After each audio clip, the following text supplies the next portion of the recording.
A similar situation is observed in the relations of the health ministry and parents of children with cancer who were infected with hepatitis in local hospitals. The ministry still cannot figure out who to blame for the situation, while the mothers of infected children seek assistance from the state. Now they have decided to combine their efforts. Preserve the Life. This is the name of a new public union of parents whose children have cancer and are also infected by various forms of hepatitis. The organization is currently working on obtaining the official registration. 39 women have already expressed their interest in joining the movement, which will have no chairman but a council of 7 people. The extensive experience of parents shows that the problem of children's mass infection can be solved only through the unification of forces. Mothers alone will not be able to solve the problem. We want oncologists, other non-governmental organizations and mass media to join us, and we want some social protection from the state. They have already achieved quite a lot. The first press conference resulted in inspections of pediatrics and blood centers. According to parents, their children might have been infected there.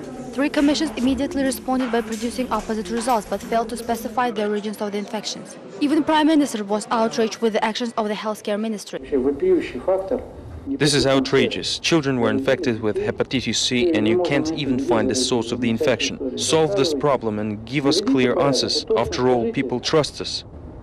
Healthcare Minister Jaxılık Doskaliyev visited Almaty to reach an agreement with the enraged parents. He promised the families to install all necessary equipment to track the infection and also to treat the already infected children. The doctor also urged mothers to convince journalists that the conflict was over. It seems, however, that the scandal will not go away until the infection will be completely cured. We do not aim to fire someone or worsen the situation.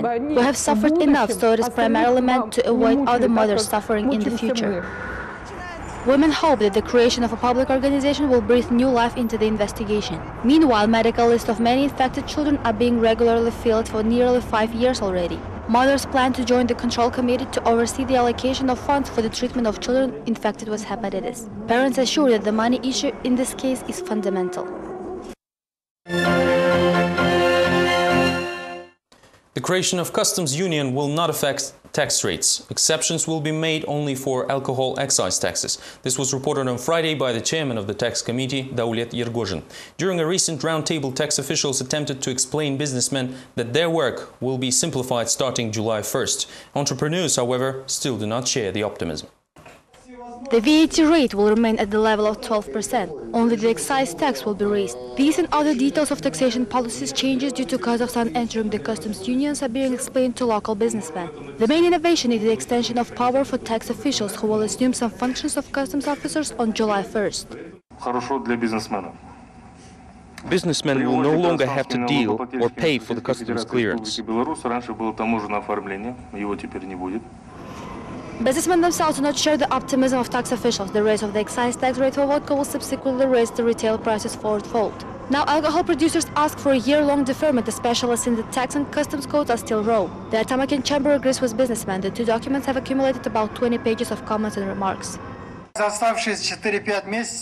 Within the remaining 4.5 months, Russian and Belarusian authorities will not be able to eliminate their existing barriers for the import of alcohol, which will prevent us from reaching the main goal of the customs union, the free movement of goods across the territory of 3 countries. Customs applicants see other shortcomings beside these legislative obstacles. Increased tariffs for transportation will also hamper with the free movement of goods. It seems that everything is being rushed because the issues raised by the press and businessmen show that people are not yet ready. The establishment of the customs union will also adversely affect the operation of brokerage firms. Most of them will simply leave the market since goods from Russia and Belarus no longer involve registration, whereas working with third countries will require having a guaranteed capital of €1 million.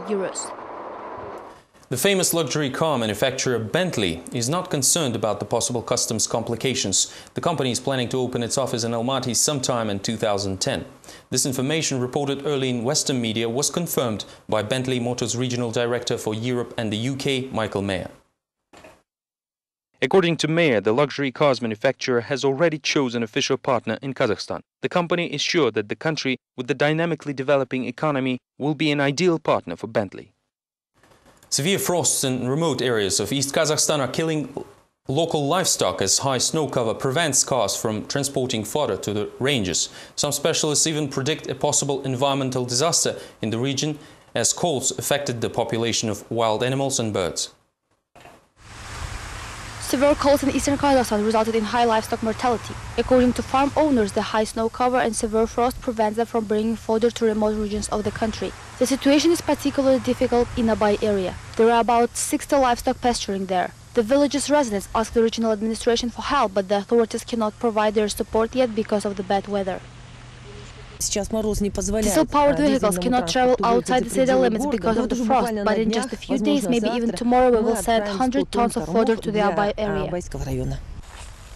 Meanwhile, the severe winter weather also leads to the death of wild animals and birds. A rare phenomenon is observed in Uсть-Каменогорск, where Irtysh River is almost completely frozen for the first time in 40 years.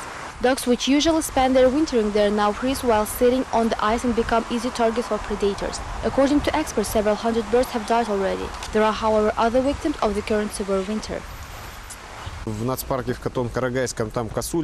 Katon-Karagay National Park, crows are entering villages as they cannot find food on their own because of the high snow cover. Animals are in a hopeless situation. The river is completely frozen over. This is a disaster. Friends of Birds Action, which will last until April, was organized in Uсть-Каменогорск to help the birds survive the winter. Students have already set up 675 feeders, which were placed near schools. However, since the classes were cancelled due to frost, teachers now take care of the birds.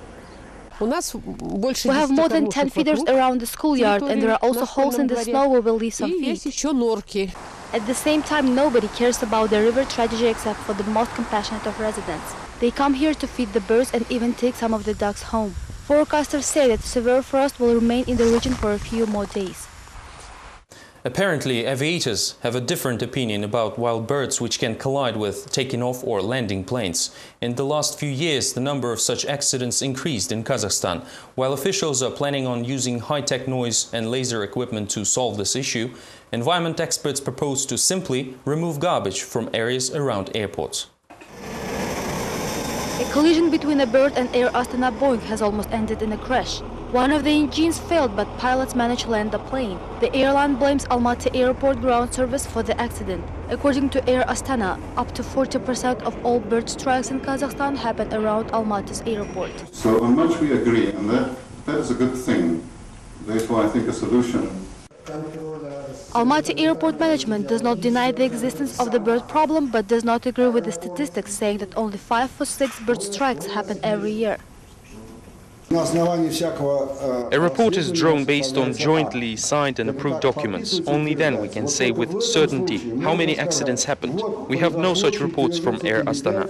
The Transportation Prosecutor's Office believes that birds are the airport's problems. The territory must be equipped with noise and laser devices to scare away the birds. There also should be ornithologists on the staff. Prosecutors promised the airport administration their support in the fight against birds, but only after it meets the above-mentioned requirements. At the same time, environmentalists say that methods proposed by the prosecutor's office are ineffective. If we want to protect aircrafts from bird strikes near the airport, we should just simply remove all the garbage within the radius of 2 to 3 kilometers. Officials have not decided yet who should deal with the garbage, since birds are mostly the problem of the airport. Currently, special services can only use pesticides or hunt birds, although experts believe these measures to be ineffective, as birds do not change their feed areas. These were all the latest news from Kazakhstan. Thank you for being with us. Goodbye.